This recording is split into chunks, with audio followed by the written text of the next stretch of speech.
Hallo, lieve mooie zielen. Wat fijn dat jullie kijken en luisteren naar een filmpje van Spiritina. Ik wil het even heel kort hebben over zelfliefde. Zelfliefde is iets waar ik al jarenlang bewust van ben. Dat de key is voor heel veel dingen.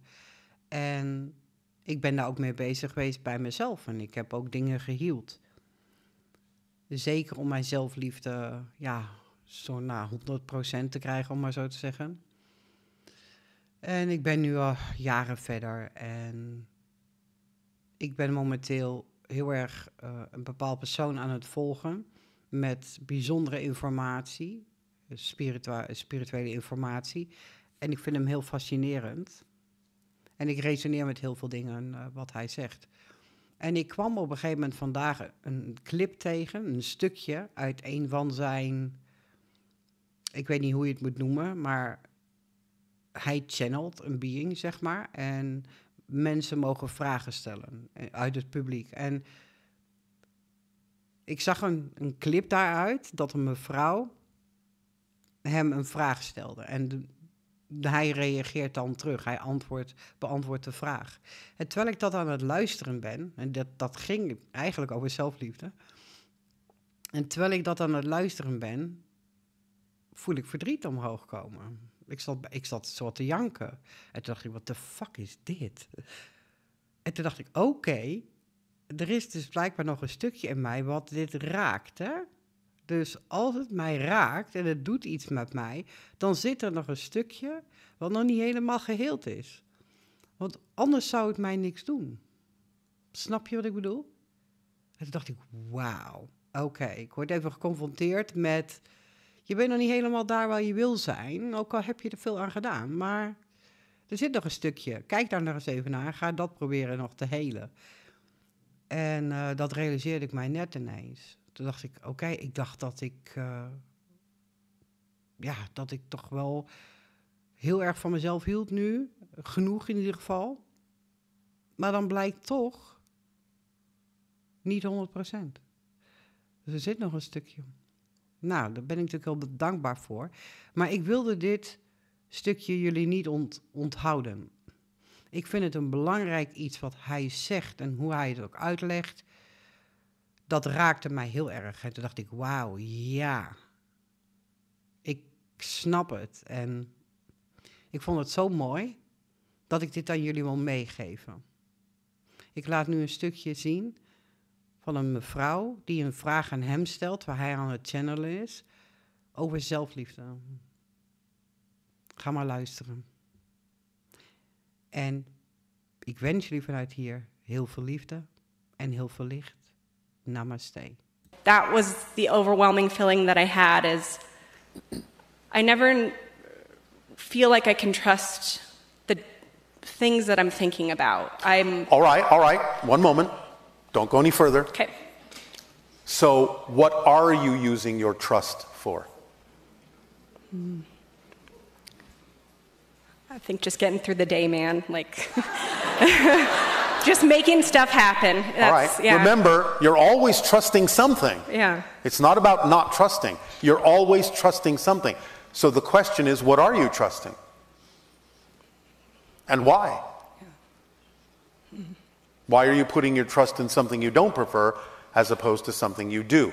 What makes putting your trust in something you don't prefer seem more realistic than putting it in something you do prefer? Why do you have that difference in definition? Yeah. I think when there's something tangible to it, I can see the results. I think. So are you saying you only see results in negative things you don't prefer? You never see results in something you do prefer, or do you? I think I have more emotion tied to the things that come up that are things I don't prefer. More emotion? Mm-hmm. Because?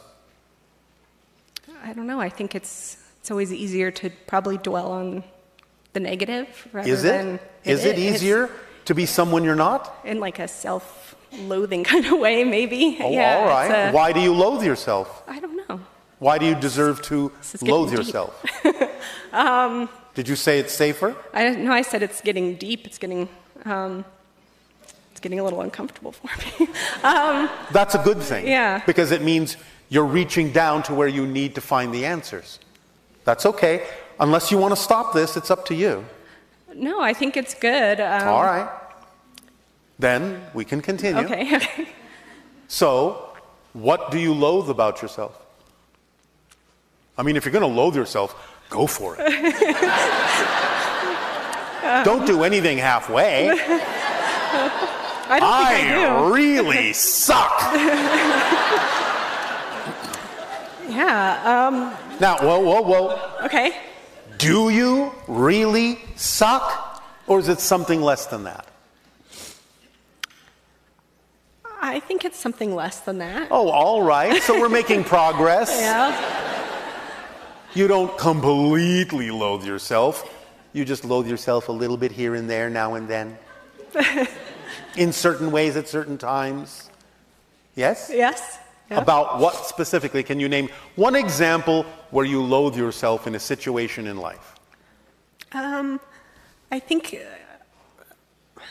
just there's more of a general feeling that I get that... But in what circumstances? What triggers it? When you experience what? When you see what? What triggers it? Where do you find yourself coming up short? I think in my relationships with others, I feel generally that like very alone, like no one cares about me. All right. Do you care enough about yourself to not care whether they care about you? I'm working on that. All right. How long have you been working on that? I would say always, my whole life. Your entire life. Well, your entire life isn't over yet. So you haven't been working on it for your entire life. Yeah. You've been working on it for your life up to now. Yes. All right. So don't exaggerate. Okay. You haven't lived your entire life yet. Let's hope not, yeah. Would you prefer to live the rest of your life without that feeling? Yes. How do you know you would prefer to live the rest of your life without that feeling if you don't know what it would feel like to live without that feeling? Ooh. Ooh, tricky. Listen carefully, how do you know you would prefer to live the rest of your life without that feeling if you don't know what it feels like to live without that feeling? Because you can't perceive what you're not the vibration of. So what part of you suddenly goes, oh, I think it would be nice to live without that feeling of feeling this if I didn't actually have an experience of having that feeling? I'm not So sure if you I must get it. have some idea what it would feel like to live without feeling loathsome, yes? Yes, I see that, what you're saying, yeah. All right. So as you're imagining what that might feel like, aren't you in that state of not being loathsome? Yes. So how does that feel? Good. All right.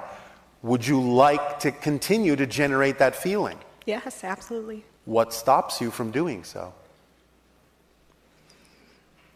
What reasons are you creating to not generate a feeling you are obviously capable of generating because you just did it? Yeah. So what reasons are you creating to not have that feeling in the way that you would prefer to? I think there's a part of me that's looking for outside validation from others. Can I tell you a secret? Please? There is no outside for you.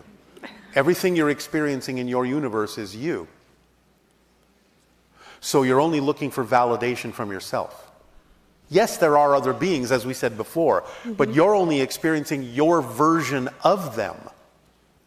So they are aspects and reflections of you, even though they are also somewhat symbolically representative of other real beings. They're still reflecting to you what it is you need to understand about what you need to give to yourself. So you have to give it to yourself, and there is no reason not to except for the reasons you create, thus creating reflections of other people to not give it to you, because you're not giving it to yourself. Remember, they're just reflecting to you what you're giving off. Yeah. I don't deserve to be cared about. I don't care about myself, so I'm going to create a bunch of reflections and symbols of other people that don't care about me either. All you have to do is realize you're the one creating that for some particular reason. So what's the reason? And then you will realize the reason is nonsensical. You don't have to create that reason. And the paradox is, you have to care for yourself and know that you're worth it and deserve it, regardless of what's going on in the reflections. Let's put it in the simple analogy, as we always do, of a mirror. Listen to this phrase. Now, I'm just going to use the term God. I'm just going to use that term to make this phrase simple. It's God, goddess, it's all that is, it's source, it's whatever you want to call it. But here's the reality. God is a mirror. Let that sink in. God is a mirror. It can only show you what you're giving off. That's all it can do. God is a mirror.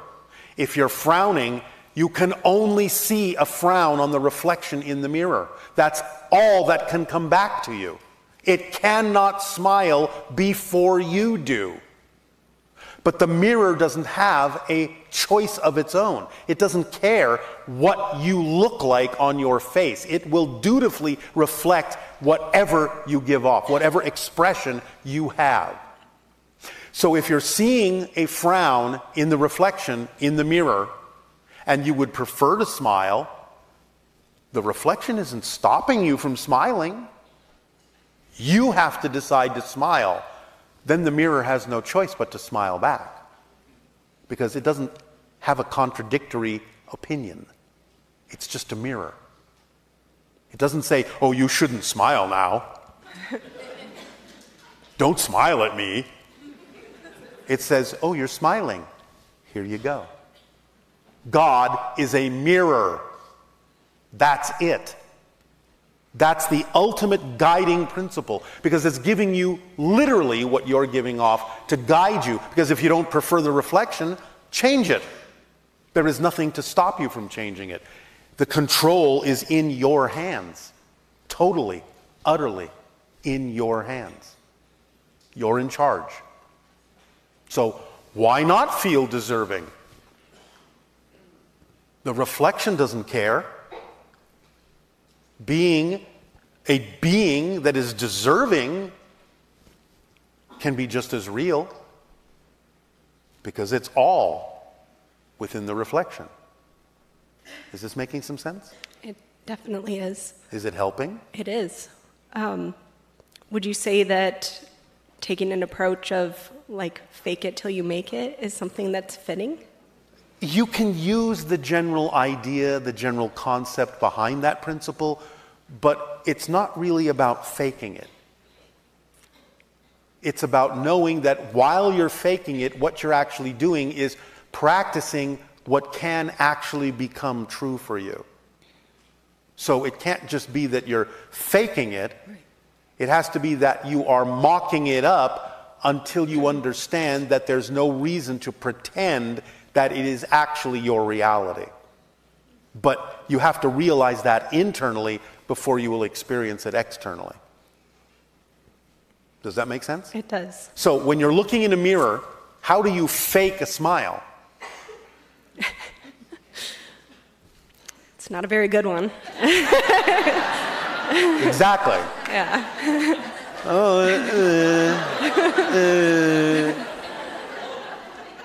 The mirror is going to do this too. Is that what you prefer? No. Probably not. No. So finally you will say, well, yeah, it's not really about this, it's just about this. Because that feels good. That's who I prefer to be. And the mirror goes, okay. So, yeah, sure, you can go and fake it, but that's what you will see in the mirror. Yes? Yeah. Does that help? Yes, thank you. You're welcome.